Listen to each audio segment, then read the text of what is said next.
আসসালামু আলাইকুম। আজ কদিন ধরেই ভাবছি আমার কথা উপস্থাপন করা দরকার। কারণ যেসব সংবাদ শিরোনাম পড়ছি এবং সংবাদ পড়ছি পত্রপত্রিকায়, তাতে মনে হচ্ছে যে কথা বলা দরকার, আমার কথা বলা দরকার। আজকের কথায় আসি, আজকের প্রথম আলোতে আসি। আজকের প্রথম আলোতে প্রথমেই পড়লাম। প্রথমে যেখানে খটকা লাগলো, থেমে গেলাম, সেটা হচ্ছে একটা সংবাদ। সংবাদটা হচ্ছে টুঙ্গিপাড়ায় আওয়ামী লীগের লিফলেট বিতরণে বাধা দেওয়ায় পুলিশের সঙ্গে সংঘর্ষ, গাড়ি ভাঙচুর। এই সংবাদের সঙ্গে আমরা সবাই পরিচিত। এই ধরনের সংবাদের সঙ্গে, এই ধরনের শিরোনামের সঙ্গে আমরা পরিচিত। এটা কোনো নতুন কথা নয়। তার নিচেই যাওয়ার পরে, কিছু পড়ার পরে দেখলাম যে লেখা আরেকটি জেলার কথা। সেটা হচ্ছে পাবনায় পুলিশের গাড়ি থামিয়ে গ্রেফতার আওয়ামী লীগ নেতাকে চিন্তার বিষয়। ঘটনা ঘটছে। এই ধরনের ঘটনা তো ঘটতো, এখন ঘটতে শুরু করেছে। তাহলে কি হচ্ছে? কোন দিকে এর যাত্রা? সংকেত কোন দিকের? বিশেষ সাক্ষাৎকার আছে এই পত্রিকায় জাহিদুর রহমান সাহেবের। তিনি অত্যন্ত গুণী ব্যক্তি। তার সাক্ষাৎকার গ্রহণ করা হয়েছে।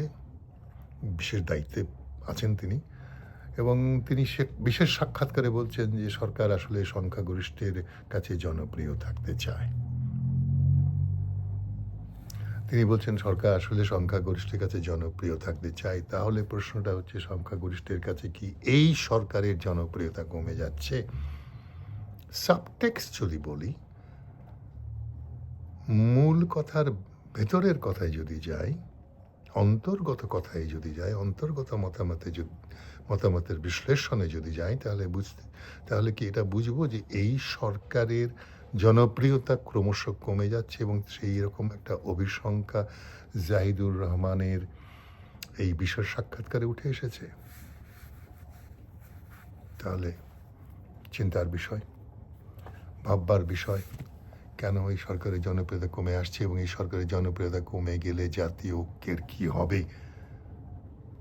জাতীয় ঐক্য তো আপামর জনসাধারণের আশা, আকাঙ্ক্ষা। এর ভিত্তিতে এরা নতুন দেশ দেখতে চায়, নতুন বাংলাদেশ দেখতে চায়, যে বাংলাদেশ জনগণতান্ত্রিক বাংলাদেশ হবে, যা হয়ে ওঠেনি ৭২ সালের পর থেকে আজ অবধি। অথচ যার আশা ছিল, আকাঙ্ক্ষা ছিল, উদ্দীপনা ছিল যে হবে, সেই দেশ আমাদের একদিন জনগণতান্ত্রিক দেশ হবে, যেটা মানুষের দেশ হবে, সবার দেশ হবে, সবার জন্য হবে।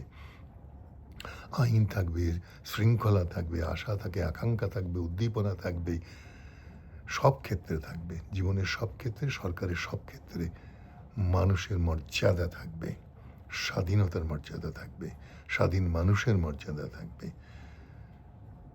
এবং সেই ভিত্তিতেই জাতীয় ঐক্যের প্রতি আমাদের আবেগের দুর্বলতা। মানুষের আবেগ জড়িত, সব মানুষের। কিন্তু সেই ঐক্যে কি ফাটল ধরেছে? কেউ বলছেন ঐক্য হয়নি, ঐক্য হবে না, ঐক্য হতে পারে না। একজন প্রতিষ্ঠিত সাংবাদিকের সঙ্গে কথা হচ্ছিল। উনি ভারপ্রাপ্ত সম্পাদক একটি পত্রিকার, এবং সেই পত্রিকায় মাঝে মাঝে আমার লেখা ছাপা হয়।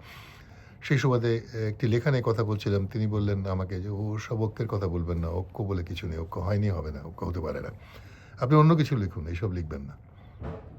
ভালো উপদেশ দিলেন উনি আমাকে, ঐক্যের কথা লিখবেন না, অন্য কথা বলুন। আরেকটি পত্রিকার ভারপ্রাপ্ত সম্পাদক বললেন, আপনার এই লেখাটা ছাপাতে পারছি না। উনি কেন, কি টেকনিক্যাল প্রবলেম হলো? বলে হ্যাঁ, টেকনিক্যাল প্রবলেম। ওই একটা বিশেষ দলের কথা বা একজন বিশেষ ব্যক্তির কথা ছাপানো যাবে না, বা তাকে স্পেস দেওয়া যাবে না, বা সেই দলকে স্পেস দেওয়া যাবে না। তাহলে ঐক্য কোথায়? ঐক্যটা কোথায়? ঐক্য নেই। তাহলে পক্ষপাতিত্ব আছে। একজনকে বাদ দেওয়া, একটা দলকে বাদ দেওয়া, বা একজনকে কোণঠাসা করা ঐক্যের কথা বলে না। এবং এই সংবাদগুলো যে ছাপা হচ্ছে, এগুলো ঐক্যের কথা বলে না। তাহলে কিসের কথা বলে? কিসের সংকেত এটা? কবি শামসুর রহমান তো বলেই খালাস, উটের পিঠে চলেছে স্বদেশ, উটের পিঠে চলেছে স্বদেশ। সে তো বেশ অনেককাল আগের কথা। তাহলে এখন কিসের পিঠে চলেছে স্বদেশ, কোন দিকে চলেছে স্বদেশ, এ কিসের সংকেত ভাবুন। এই ছিল আজকে আমার কথা। আবার কথা হবে ইনশাআল্লাহ। আল্লাহ হাফেজ।